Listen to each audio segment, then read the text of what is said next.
es este superministro, Gastón? Bueno, te voy a decir, es todo un personaje, ¿no? ¿Se acuerdan ustedes seguramente de su pelea con la Nata también en PPT, guaraní, ¿no? Claro, que se guaraní. peleaban en guaraní y demás. La verdad que Jorge González hoy es un hombre importantísimo dentro del gobierno de Formosa porque, como decíamos con Nico recién, ocupa varias carteras al mismo tiempo. Una, obviamente, es ministro de Gobierno, es otro ministro de Trabajo, sí. Todo en la misma persona, ¿no? Ministro de Justicia y entiendo también, bueno, acá los concejales, obviamente los concejales opositores ministro también. Ministro de Seguridad. Ministro de Seguridad, pero decíamos, serio como ministro de Justicia fue denunciado por las concejales opositoras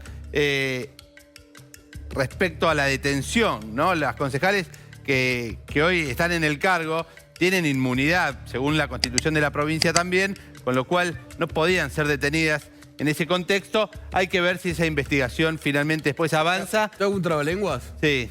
Las concejalas que fueron detenidas denunciaron a González, que maneja en la justicia, que maneja la justicia del Ministerio de Justicia y además controla a los jueces.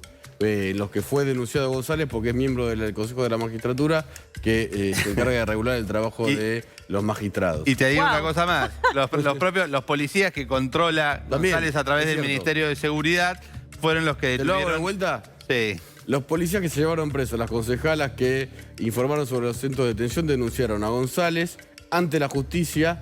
Él controla la justicia porque es ministro de Justicia, lo denunciaron ante jueces que él controla desde el Consejo de la Magistratura porque él también regula el trabajo de los magistrados en la provincia. Habría que buscar un poco en su historial de declaraciones, sobre todo, a ver qué decía González en otra época, tal vez cuando era subsecretario de Derechos Humanos en la provincia.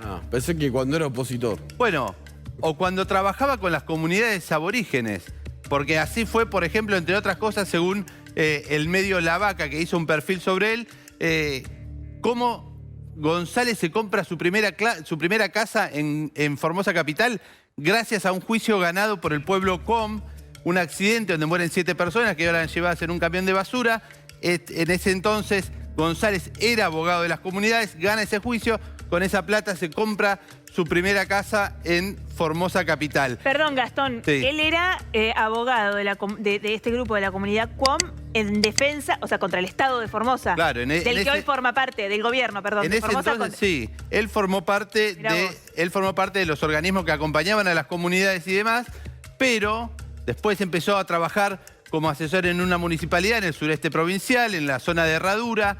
Después ingresó como funcionario vinculado al área de derechos humanos, o sea, estaba en contacto o tenía bajo su órbita todo lo que tenía que ver con las comunidades aborígenes, pero esta vez del otro lado del mostrador, siempre vanagloriándose que tenía mucho contacto con las distintas comunidades y demás, diciendo que hablaba todo el tiempo con todas las comunidades. Ustedes se acordarán de los distintos conflictos que hubo con la comunidad de La Primavera, por ejemplo, solo por citar una, con Félix Díaz, tal vez la más conocida, pero la realidad es que González después, primero, por un lado, era parte de los organismos que acompañaban a las comunidades y después todo eso cambió cuando ingresó al Estado, provincial, al gobierno de la provincia, de la mano de otro dirigente, de Pomelo Ferreira, también Pomelo Ferreira, un dirigente importante del PJ en Formosa, y ahora que se convirtió prácticamente en el vocero de Gildo Infran, en el superministro que ocupa 4 áreas estratégicas importantes, y te diría que es quien habla y defiende a capa y espada a Gildo Infran. Lo escuchaban hace un ratito, también comparando un poco la línea que baja el gobierno de Formosa, diciendo: ¿a ustedes a Larreta no lo van a criticar? Tiene 6.000 muertos, nosotros tenemos 10. Un detalle. Critiquemos no menor. Mundo, ¿no? Que hay no menor, digo. Un detalle no menor. El gobierno de Formosa habla de una cantidad de muertos, pero por ejemplo se olvidan de Mauro Rubén Ledesma, el joven que murió ahogado tratando de entrar a la provincia. Bueno, digo, me parece que hay algunas cosas ahí para rever también. Es un partido de fútbol, ¿no? No pierde quien tiene más muertos. Obviamente se hacen esfuerzos en todo el país. Lo que se está cuestionando es otra cosa. Maltratos corre el eje de un modo más o menos... Cuando vos no podés explicar, algo sobre lo que te están hablando, ¿qué haces? Y apuntás allá, hablas de otra cosa. Hay un tema puntual que no lo inventamos nosotros, Nico, ni Gastón, ni de Todo Noticias. Está en los videos y lo venimos mostrando. No inventamos nosotros que el superministro pasó de defensor de los QOM a defensor absoluto acérrimo de Gildo Infran mediante y en el medio se compró su primera casa a través de ganar un juicio. Son cosas que suceden, son hechos y están ahí que los puede ratificar cualquiera. Escuchemos un poquito más al superministro. Queremos comentarle a todos y a todas los miles que siguen la transmisión de que a partir del día de hoy implementamos una metodología nueva, diferente en cuanto a las preguntas. A través de todos estos tiempos hacían todos los periodistas sus introducciones extensísimas y la pregunta y alguna mandaba su saludito. Entonces pedimos a los señores y a las señoras periodistas que por favor escriban su pregunta y son leídas esas preguntas, cualquier pregunta que deseen formular.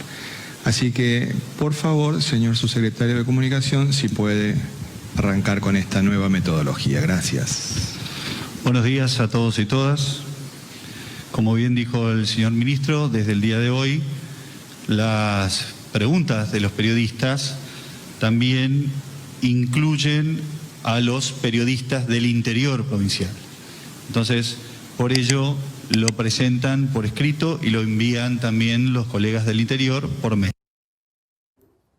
Ahí estaba, ¿no? La explicación del superministro de por qué habrá restricciones en las preguntas para González. Vos sos pero sos del interior de la provincia, Nico. ¿No puedo preguntar no. si voy? Ah, no me dejan entrar. No, pues, las podés mandar por escrito, las podrías mandar por mail, pero no sos de la provincia. Y solamente pregunto no es nada. Y ahí dijo que ahora se iba... periodismo. Ahora dijeron que se iban a agregar los del interior de la provincia. Agregan a los periodistas del interior de la provincia, mandás tu pregunta por escrito. Mire, bueno, González, que le está haciendo en algún momento te la van a contestar. Amnistía Internacional, la Corte Interamericana de Derechos Humanos, los dirigentes de la oposición. Me parece que las piden por escrito y las va responden. escalando. El problema que está pasando con Formosa es que Infran, al mantenerse firme en las políticas, ¿qué es lo próximo que va a hacer? Ya está, los periodistas preguntan por escrito. Siguen los centros de aislamiento. Se defiende esto, se defiende que hubo concejalas presas. ¿Qué es lo que viene? No se habla del chico muerto que cruzó a nado, de los varados. Cuidado que esto puede ir en escalada, ojalá que no. Pero ¿qué es lo próximo que va a hacer Infran si no cede ante las críticas de los propios? Porque hay que decirlo, dentro del gobierno no están contentos con Infran, en público lo defienden o hacen silencio. Y lo más llamativo a mí me parece triste esto es una opinión personal, el comunicado del Partido Justicialista. ¿El Partido Justicialista está bancando esto? ¿Está bancando que haya, por ejemplo, una concejala incluso del peronismo propia? Me parece que se cruzó como un límite, ¿no? Pero vayamos, más allá de la cuestión política y la detención de estas concejalas, la cantidad de gente que está aislada y que la está pasando horrible. Mostrábamos un nenito al que le toman la temperatura a través de unos barrotes, de una reja, que será para seguridad de la escuela cuando las cosas funcionan bien. Una mujer que perdió un embarazo. Gente que come comida en mal estado. Personas que esperan, si te tocó el último de la fila, 70 lugares para ir al baño. De sus padres. Las fuerzas de policía se llevan a la gente de las casas porque supuestamente fue contacto estrecho. ¿Cómo lo saben? ¿Encontraron una agenda en lo de un contagiado con el nombre de los amigos y lo fueron a buscar? Es grave. La pregunta es ¿por qué pasa esto en Formosa? ¿Cuál es el objetivo? ¿Por qué no se puede hacer un aislamiento en los domicilios como se hace no solo en el resto del país? En todo el mundo están mezclando personas con contactos estrechos, con personas confirmadas, con personas que recién entraron a la provincia y solo por eso tienen que hacer el aislamiento, Gastón. También separando a menores de sus padres, también con muchas denuncias respecto al paradero de personas, como decía Nico recién, que no saben a dónde las llevan, no saben a dónde van a estar alojadas, o en muchos casos, gente que ha contado alguna irregularidad o algo, alguna denuncia vinculada a algo que pasa en Formosa y que termina siempre con una represalia, termina siempre, como por ejemplo, ¿te acordás el caso de Zulma? Claro. Que contaba que sacó a su hijo a pasear a una plaza, 15 minutos, viene la policía, le quería labrar una infracción, Finalmente a ellos los querían, a su marido mandar a un centro de aislamiento a 200 kilómetros y a ella, perdón, a otro lugar, separando así a las familias, ¿no? Digo, con lo cual no es fácil estar en Formosa, no es fácil hablar y contar lo que pasa, aunque el superministro crea que es toda una confabulación, que hay toda una conspiración contra el gobierno de Formosa. Como decía Maru recién, hay gente que la está pasando mal, hay dirigentes que denuncian, hay gente que pone el cuerpo y hay periodistas tratando de preguntar y tratando de poder averiguar un poco qué es lo que está pasando, qué es lo que está diciendo la gente en esa provincia, ¿no?